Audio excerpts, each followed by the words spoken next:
Oras na para maghanda ng agahan sa tahanan ng mga Monteclar sa Cavite. Maingat na hinimay ng 64 years old na si Nanay Rosita ang talong para sa kanyang torta. Maya-maya, sinimulan na niya itong iprito. Habang nagluluto, kapansin-pansing, sinasapina ni Nanay ang isang bahagi ng kanyang muka. Paano kasi? Benda ang kanyang kanang mata. Nang tanggalin ang benda, doon tumambad ang nakakagulat na katotohanan. Wala na talaga siyang kanang mata.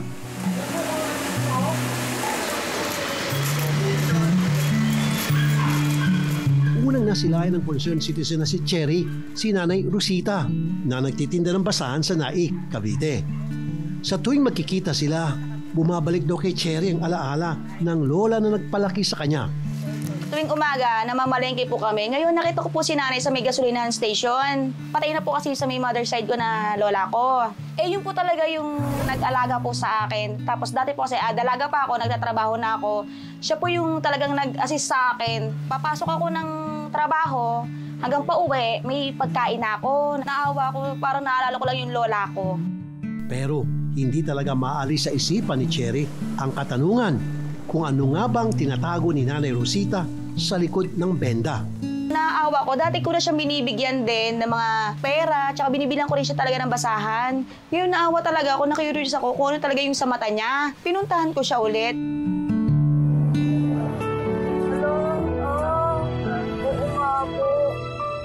Sa pamamagitan nito, nabigyang linaw at nabuo ang kakaibang kwento ni Nanay Rosita. 6 ng amo ko, mami. 2 Koreano, 4 ang Pilipino.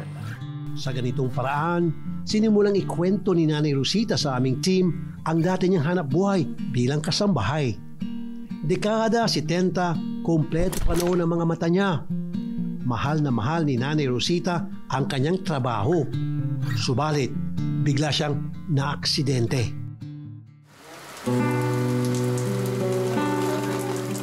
Pagkatapos kong maglaba, nagwalis ako, nagkaligo ako sa aso. Pagbukas ng amo ko, tama-tama pag ganyan ko, dito tumama, dito sa buto. Ano po tumama? Ito, bakal. Bakal ng? Bintana. Sa kabila nito, nagpatuloy daw si Nanay Rosita sa pagkayod. Lumipas ang mga araw at mga linggo, hindi niya pinatitingnan ang mga matang natuhog sa doktor. Namamaga siya, hindi ko initindi. Sige pa kung trabaho, bisan lumalaki yan. Hanggang sa isang araw, hindi na talaga niya kinaya. Pagdating sa ospital, nakapanlulumong desisyon ng espesyalistang tumingin sa kanya. Ang nadali niyang mata, kailangan ng operahan at alisin. Sabi nila, cancer daw. Umiyak na nga si ma'am kay cancer daw. Na ako din, umiyak din ako. Nalugmok si Nanay Rosita matapos ang operasyon. Alam niya kasi, hindi na siya makakabalik pa sa trabaho. Bisan ako, kukunin nila ako, hindi na ako pwede kasi may sakit na ako. Tapos may diferensya pa.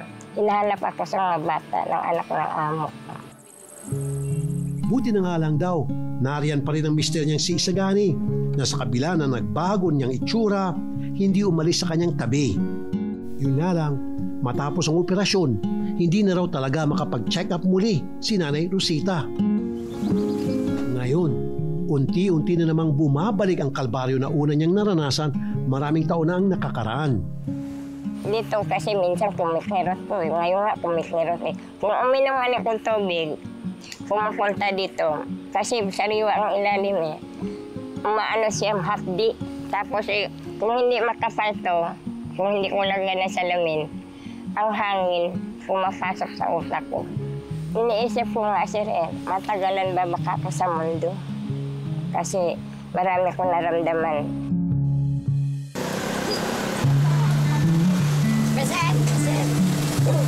Yung taga alas 3 ng madaling araw, pumunta na ako dyan, bibili na ako basahan. Tapos magre-repack ako. Pagkatapos ko repack, mag-alok-alok na ako. Gasolinahan, diyan ako maagang mag-standby.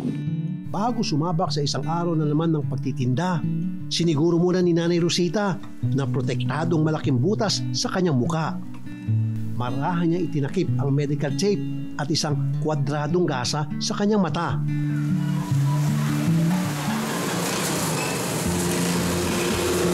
Tanghali na nang abutan namin si Nanay Rosita sa gasolinahang ito na madalas niyang tambayan.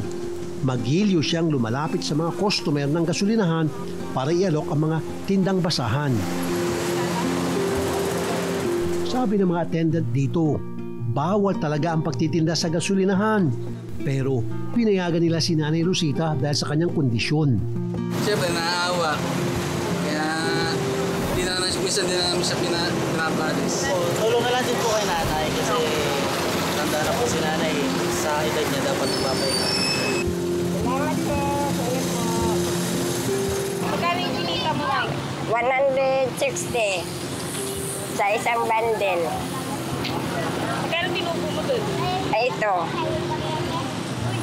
40. Ngayon lang kasi malaki. May tip ako ng 30. Hindi niya kinuha ko ulit. Ito na nga ang sitwasyon ngayon ni Nanay Rosita matapos ang aksidenteng bumago sa kanyang buhay. Inabot ng 3 taon matapos ang operasyon bago niya natanggap na hindi na may babalik muli ang kanyang kanang mata at kailangan na niyang magpatuloy na mabuhay. Hindi man maitulad sa pagkakasambahay ang paglalako ng basahan, kahit papaano kumikita si Nanay Rosita ng 3 hanggang 400 piso kada labas. Ang pagtitinda kong basa po, swerte lang kung may tip. Nasa 400 kung may tip. Kung wala, 300, gano'n.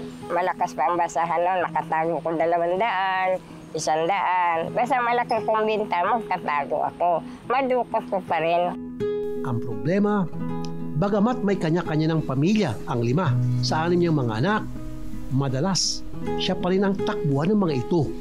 Kanay, may bigas na ba? Hingi kami bigas. Siyempre, bigyan mo kay 6 anak ng isa kong sumunod sa panganay kasi naawa naman ko, mga apo ko marami. Nagpapasalamat naman siya na patuloy ang suporta ng mister niyang si Mang Isagani.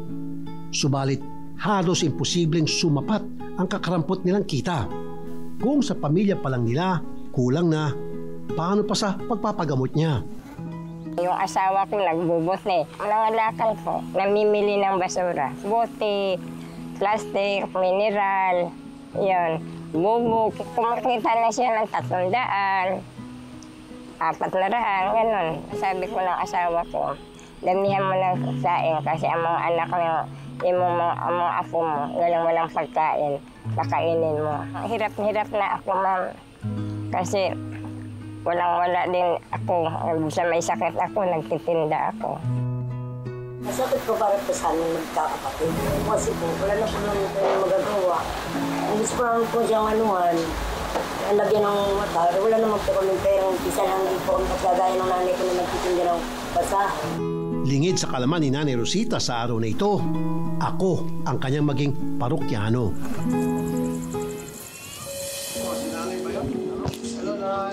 Ay po, good afternoon po. Ito. Gusto na, salamat sa pagpunta. Ako nga po, malalamat ako sa iyo, sir nga. Hinanggap mo ako, nangingi ng tulong Uy, sa iyo. ako dapat magpasalamat kasi may sa inyong tiwala. Ay, tagal akong nagtiwala ko sa inyo, sir. Gusto ko nga kita noon makita. Ngayon, natupad ko na ang pangarap ko po. Salamat. Pagamat kita sa pinakamagandang ospital para tingnan kung anong dapat gawin, kung operahan ba yan o Sir, ano. ang pangarap ko, sir, makita kita. Bisa sa TV lang. Naks na. Nanay naman. Natupad na lang. Pinapayak mo ako eh. Nay, ito muna, Nay. 25,000 po ito, Nay. Para magamit nyo sa puhunan kung ano man gusto nyo sa gamutan. Ako nang bahala. Hindi magagalaw yan.